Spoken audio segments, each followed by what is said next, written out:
Salut mesdames, hello les filles. Dans cette vidéo, nous allons voir le pouvoir que les couleurs que nous portons tous les jours ont sur notre entourage.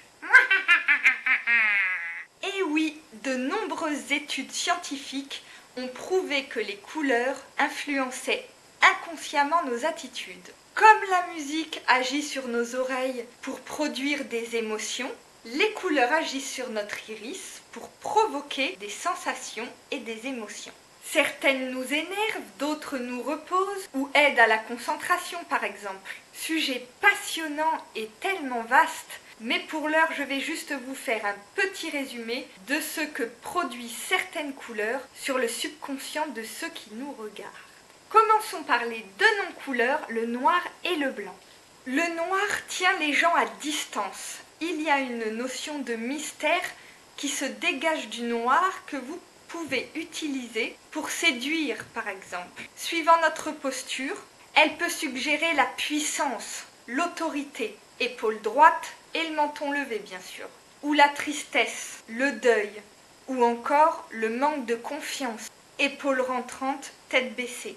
Le noir est un révélateur de couleurs, c'est-à-dire qu'il va rendre encore plus éclatantes, encore plus lumineuses les couleurs qu'il accompagne. C'est une couleur chic à porter en soirée, mais surtout mesdames, surtout les filles, à ne pas porter quand on est déprimé. Pour le blanc, il reflète la pureté, l'innocence. Il peut être un bel atout séduction également. Si on veut paraître chic, le must c'est un tailleur blanc. Mais attention, c'est quand même bien salissant. Je sais qu'à nos âges, on se roule pas par terre dans la boue, mais quand même, une vieille traînée de poussière ou autre, ça fait désordre. Donc quand on a des enfants, à éviter. Je vous parle du rouge et du vert et ensuite on passe à une séquence illustration. Alors le rouge, c'est une couleur qui véhicule l'idée de la passion.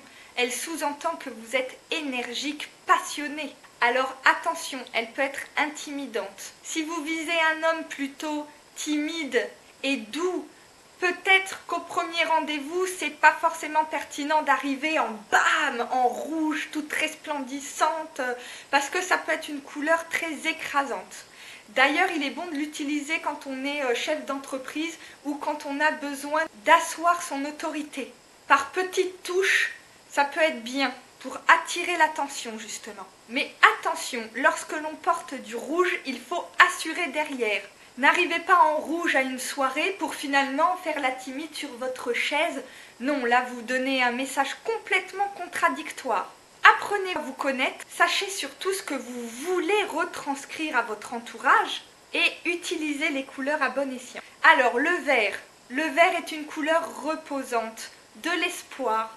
Elle rappelle l'écologie, nous inspire confiance. C'est aussi la couleur de l'argent, surtout pour le vert foncé. Le vert foncé peut d'ailleurs remplacer le bleu marine, nous le verrons tout à l'heure, pour ce qui est de transmettre un sentiment de responsabilité, mais plus lié à l'argent, au financier. Alors par contre, évitez le vert pour les rendez-vous amoureux parce que c'est vraiment pas une couleur glamour. Je vous ai préparé une petite compile pour que vous voyez un petit peu en image le pouvoir des couleurs. C'est parti. Bonjour mesdames, salut les filles. Bonjour mesdames, salut les filles. Bonjour mesdames, salut les filles. Bonjour mesdames, salut les filles. Maintenant que vous savez à quoi correspond la signification de toutes les couleurs que j'ai portées, y avez-vous été sensible?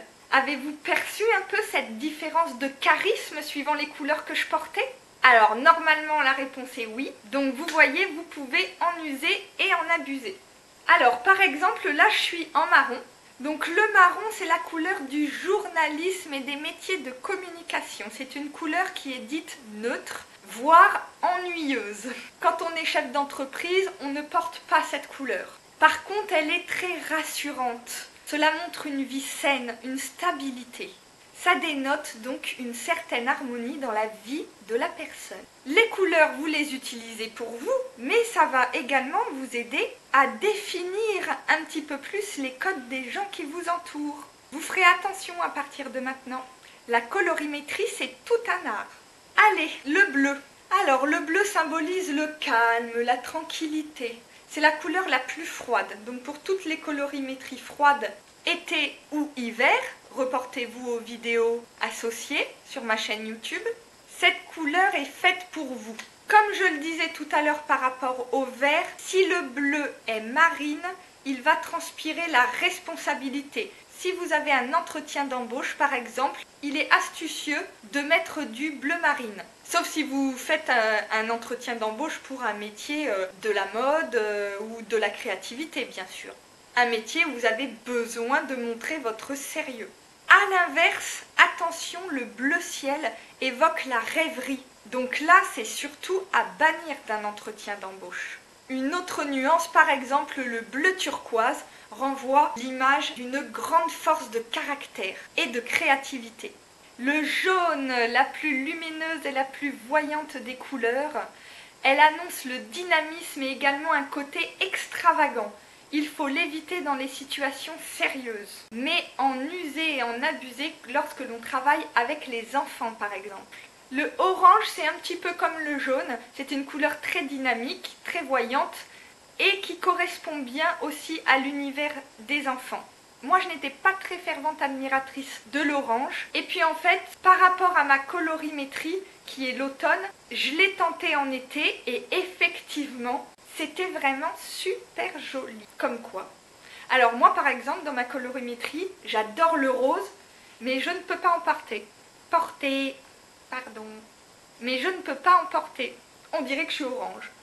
Ça fait sortir le grain orangé de ma peau. Alors que le orange va m'adoucir au contraire. Le gris, c'est la couleur de la responsabilité et des métiers financiers. Elle rassure car elle transpire le sérieux et le respect. Elle évoque la richesse, le luxe. Et ce qui est bien, c'est que le gris va avec toutes les couleurs. Bon, c'est pas très pétillant, hein, très lumineux comme couleur, donc c'est bien d'en mettre dans le professionnel pour montrer qu'on est sérieux, mais dans la vie, on peut se lâcher un petit peu. Alors, le rose, justement, c'est une couleur très féminine pour les femmes qui dévoilent leur féminité assumée, leur côté romantique. Le fuchsia est dynamique et branché, le rose clair indique la douceur, la timidité, et peut même calmer l'agressivité. Et enfin, et je terminerai avec cette couleur, le violet, la couleur de la spiritualité, beaucoup de caractère à cette couleur, et le violet est très sensuel. Vous pouvez même, à la place de porter noir lors de soirées, vous pouvez changer avec une robe ou un joli corsage violet foncé. Cette couleur inspire la richesse, autant culturelle que financière. Voilà les filles, j'espère que cette vidéo vous aura apporté quelques clés et que maintenant vous allez faire un petit peu plus attention aux codes, aux messages subliminaux lancés par les couleurs. N'hésitez pas à vous abonner à ma chaîne YouTube, vous aurez comme ça le panel de toutes mes vidéos. Vous pouvez vous y retrouver en cliquant sur le lien qui vous renvoie sur ma chaîne. Allez mesdames, allez les filles, prenez soin de vous et à bientôt. Et surtout, faut que ça bouge!